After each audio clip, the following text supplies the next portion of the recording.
All right, it is Ben Ennis and the bearded one, Keegan Matheson, MLB Blue Jays reporter. Keegan, the Blue Jays wrap up their season series with the Tampa Bay Rays in rather exciting fashion, at least the end of that blowout game as Ryan Borucki hits Kevin Kiermaier. And then he says, quote, "I hope we play those guys. I really do." Could there be fireworks in a potential American League Division series between these two? There could be, probably not of that variety because of the magnitude of the playoffs, but you've seen a rivalry really building between these two teams. And it's been more of a big brother, little brother between the Blue Jays and the Rays up to this point because of the record, number one, but also the style of baseball the Rays play, which is kind of troubling for the Blue Jays, for a younger team that can make some mistakes as they develop. But you're seeing that get closer now. And this is turning into a real rivalry on the field, not just because they're in the same division or because they're facing each other in the playoffs potentially, but because of a little extra. And that's always what makes it fun.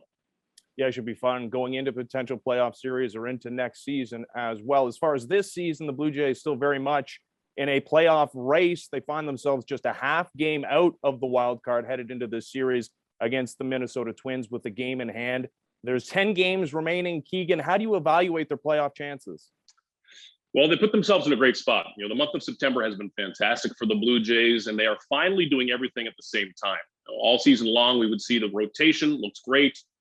The lineup wouldn't, or the lineup would put up 10 runs, the rotation and bullpen would give up 11, back and forth. But you're seeing what this team looks like when they are at their best, everything happening at the same time. And with the way their rotation looks right now, using that off day down the stretch, getting Robbie Ray down the stretch, I think lines up well for them. The series against Minnesota is one that you like. That last series against Baltimore is one that you should like, but I think going down the stretch, it's going to stay tight. We've seen this stay tight all season long, and I don't think anybody's going to separate themselves by 2 or 3 games.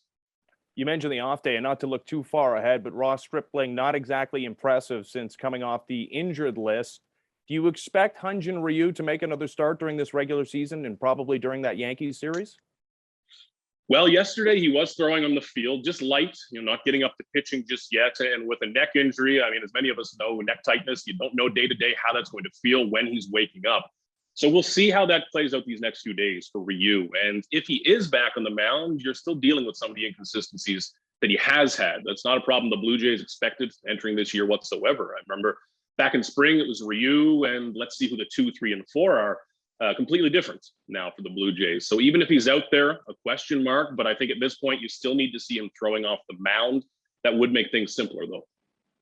George Springer appears to be coming around. A couple of hard hit balls over that series against the Tampa Bay Rays. There was some rumblings that maybe he would move out of that DH position back into the outfield now that they're on real grass in Minnesota. How do you evaluate those chances?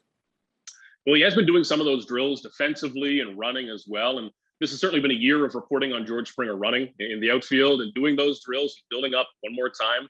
We'll see if he can get there. That would be ideal for the Blue Jays, having Springer in center instead of a Gerard Dyson, for example, Corey Dickerson. That allows you to do a lot more with your lineup and your bench, having some of those bats, or in Dyson's case, those legs late in the game. So Springer still needs a couple of more steps to get there. But if he could, the trickle-down effect, I think on this lineup, that could be a real difference maker.